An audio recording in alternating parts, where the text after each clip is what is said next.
Israel Adesanya is finished.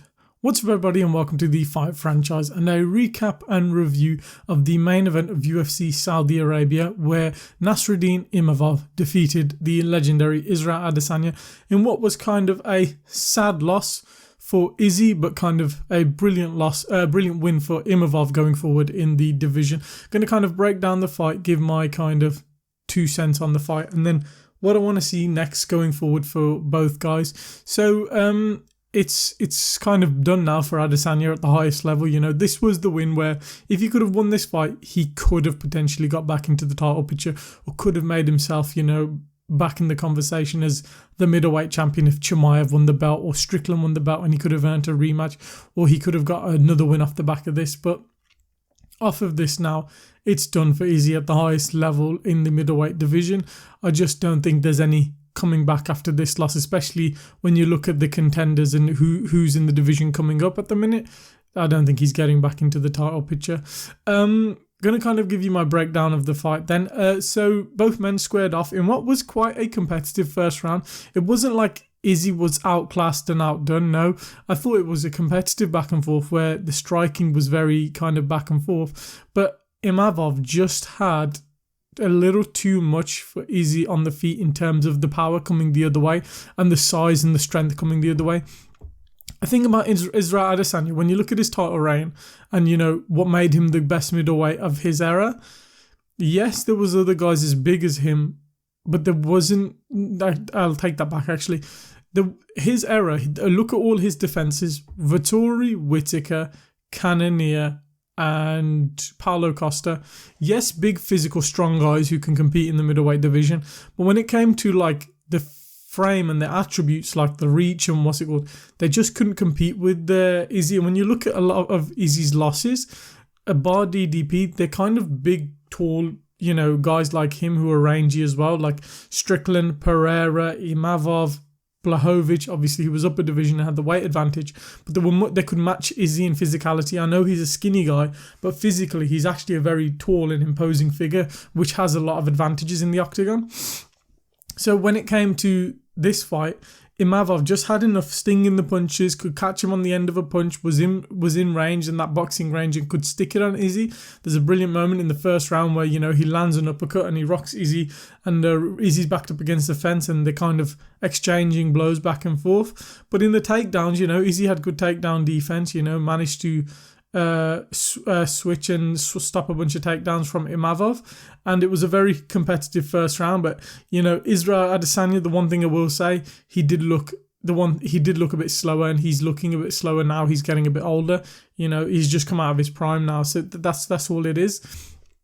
And what I remember you used to see from Izzy was a load of feints back in the day. There just wasn't as many as he usually does, and he does this thing where I think off the back of, you know, the Pereira win where he KO'd Pereira, I think he trusts his boxing more than he should, where he's like, okay, I can stick in the pocket in a bit and then I'll just counter and land that one flush knockout. You know, that was a magical knockout and high level skill, but you're not going to do that in every fight, and I think he thinks he can. That's his problem. They finish the first round, come out for the second round, and they have 1 or 2 exchanges back and forth, and then imavov lands an eye poke. Izzy goes, my eye. Goddard stops the fight straight away. It's like 5 or 10 seconds. Izzy's just like, yeah, I'm good to go. Mark Goddard's like, you sure? He's like, yeah, I'm sure. Imavov comes out. They trade 1 or 2, and imavov lands a huge shot which stuns Izzy. And then Izzy kind of rocks back up against the cage, and then imavov just lands this huge uppercut. And once he lands this uppercut, it's like, good night. Well, it's not good night, actually. I'll kind of give my thoughts. But he lands that uppercut, and it's that follow-up shot where he rocks him back. Izzy's flattened out. Imavov's on top. Lands like 2-3 punches. Goddard steps in. I do think Goddard did step in a bit early. He's got a tendency to do that now. He's done that for 2 Izzy fights. But he did step in a bit early. I would have liked to have seen like imavov just land a couple of more shots maybe, and then it's just definitive and there's no argument for that. But I think it was kind of going to be one-way traffic. I think he would have finished him regardless. But yeah, Israel Adesanya loses. Does he lose because he's kind of finished and his prime is over? Did he lose because he was too cocky and trying to be like Alex Pereira, like, oh, ref, don't worry, I can continue? What was the downfall of that loss? Or was it a multitude of factors, which I think it is? I think the one thing we've seen from Israel Adesanya in his recent fights, he's put up decent performances, bar the Strickland loss where he just kind of didn't show up. Like the DDP loss, he showed up and he fought well. He just got out strengthened, out bullied at the end and got clipped and done and beaten by the better guy. This fight, he fought pretty decent. I think his undoing was he was a bit slower than usual. And then also his, bad decision making. Oh, I've been poked in the eye. Let me take a break. You look at one of Israel Adesanya's best friends in MMA, Kamaru Usman, the amount of Colby Covington fights where he got hit with a low blow or an eye poke and he'd be like, no, take my time. We saw recently, was it Usman Nurmagomedov against Paul Hughes, the headbutt? He took his time to recover. It's there. You get the 5 minutes. You might as well use them. There's no harm in using them. Nobody's going to...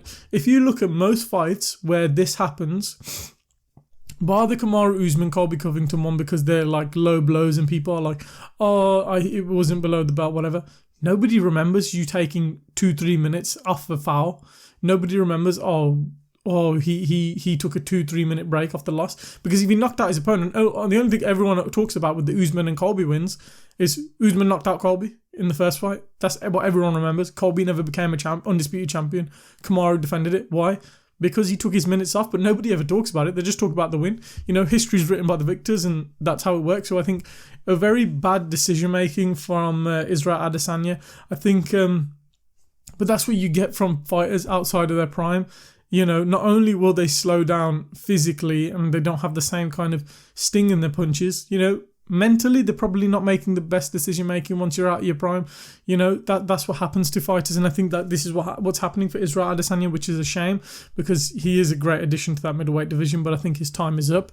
I know I'm kind of going, Israel rubbish, Israel this Israel at his prime, I'm making all these excuses. But credit to Nassourdine Imavov. He went out there, done his job, and gets him probably second in the ranking or third in the ranking. He jumps up the division now, and he is one. Maybe he doesn't even need to fight again to earn a title shot. He could be one fight away from a title shot, or he doesn't need it. Because here's the catch. DDP needs new, fresh contenders, and the UFC probably wants new, fresh contenders for this middleweight division. But when you look at somebody like Imavov, there's good fights for him. People are saying book him with Khamzat so they can find out who deserves that number one undisputed title shot. They want to know, who is that guy who, we all go, yeah, he's the next contender. Is it Khamzat? Is it Imavov? Let's face them off against each other. I don't think you should do that. I think off the back of that, Khamzat, just give him the next title shot because I think you can have a huge super fight with that. With the Imavov, I'd just sit him out because there's a potential where, Khamzat's not reliable in fights and making weight, in pulling out, in being sick. So just having Imavov on the sidelines is a great backup for Dricus du Plessis. And I feel like if you want to do a UFC South Africa, you're more likely to get Imavov to go there and travel and go fight in South Africa than you are Khamzat Chimaev.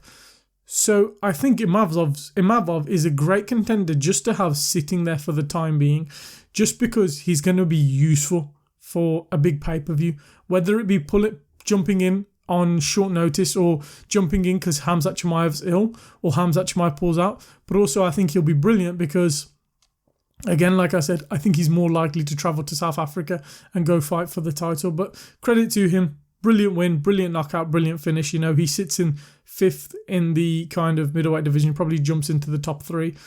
I think he deserves to get a title shot potentially, depending on what happens with Khamzat. As for Israel Adesanya, I think he fights again. And I think if I was going to book him, I wouldn't book him against the middleweight. I don't think there's any fight that in that division that looks interesting. I think if he's probably next fight's going to be his last fight. I don't think he wants to go out like that on a loss when he thought he could have won. If I was Israel Adesanya, it's going to sound crazy. I'd book him against Yuri Prohaska in a super fight in the eastern side of the world, whether in Australia, New Zealand or Japan or something like that, and just have a massive super fight, between these two crazy styles and just like you just know it's his last fight. A win like that against a style matchup like Jiří Procházka in a crazy war, I just think that's the perfect matchup to make for Israel Adesanya. Israel Adesanya for Jiří Procházka, because Jiří Procházka wants that title shot, but I just don't think he's getting it anytime soon, especially just coming off one win against Jamal Hill. I think Israel Adesanya versus Jiří Procházka is a super fight and a huge fight that I would want to see.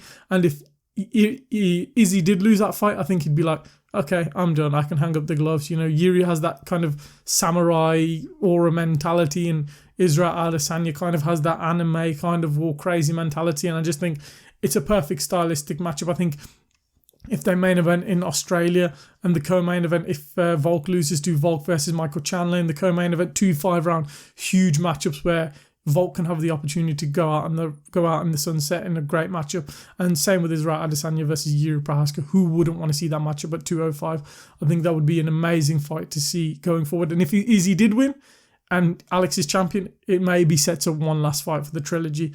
Who knows? But that's what I would want to see. Let me know what you guys thought in the comments down below. Do you think Izzy should retire? Do you think he should stick around for one more fight? Let us know down in the comments down below. Do you think imavov deserves the next title shot or one more win? Put that down in the comments below. Leave a like if you've enjoyed the video and subscribe for more MMA and fight content coming soon. We hope you enjoyed the video, and we'll catch you in the next one.